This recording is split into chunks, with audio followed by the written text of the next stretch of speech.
Պատրաստում ենք կարմիր բասուկով աղցան։ Անհրաժեշտ է 2 հատ կասար, որը պետք է կտրատել երկար ձողիկների։ Կարող եք անցկացնել կորեական քերիչով։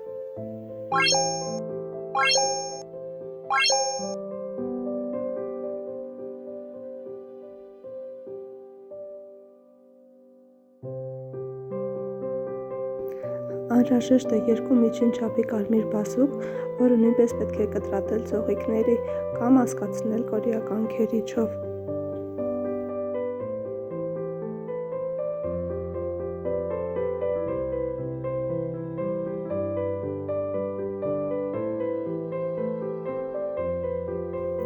Անհրաժեշտ է 1 գլուխ սող միջին չափի,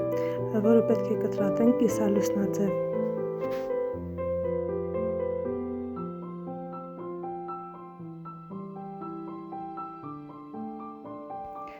Պետք է նաև թթու վարունգ 300 գրամ կամ 4-ից 5 հատ խոշոր չափի վարունգներ,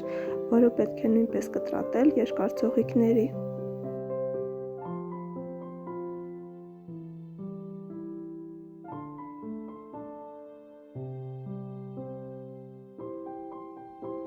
Տապակի մեջ ավելացնում ենք բուսայուղ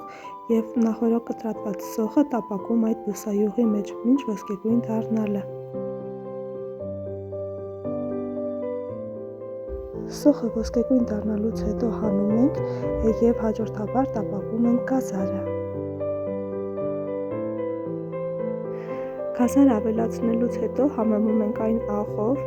խառնում այն և պետք է կափարիչով ծածկել, որպեսզի մի փոքր շոգ խաշվի այն, շատ չենք տապակելու, որպեսզի վիտամինները դուրս չգան։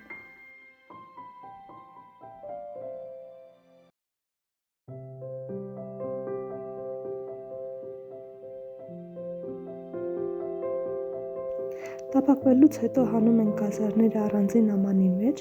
և նույն տապակի մեջ բուսայուղ ավելացնելով հաջորդաբար տապակում ենք կարմիր բասուկը։ Նույնպես համեմում ենք աղով, խառնում այն և կափարիչով ծածկելու ենք, որպեսզի այն մի փոքր շոգ խաշվի։ Ընթացքում պարբերաբար խառնելու ենք, որպեսզի հավասարաչափ տապակվի։ Տապակվելուց հետո կրկին հանելու ենք առանձին ամանի մեջ, թողնենք հովանալ։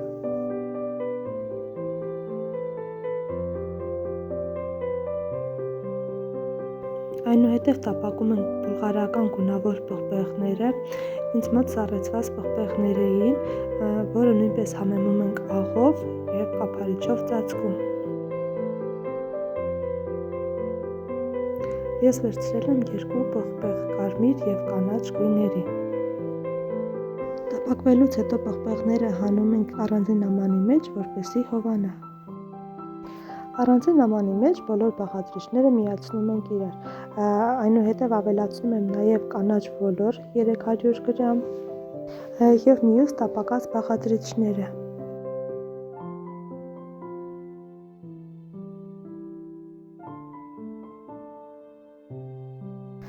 Տարան փոխում եմ, քանի որ նախորդը փոքր էր։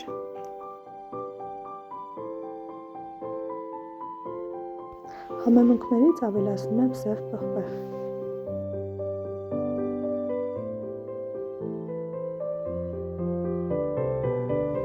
Մեկ ատամիկ սխտոր եմ ճզմում։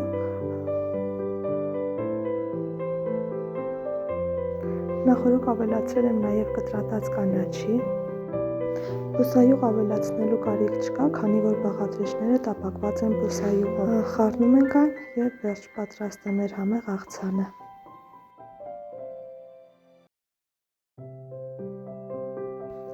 Վերջում ստացվում է վիտամիններով լի աղցան։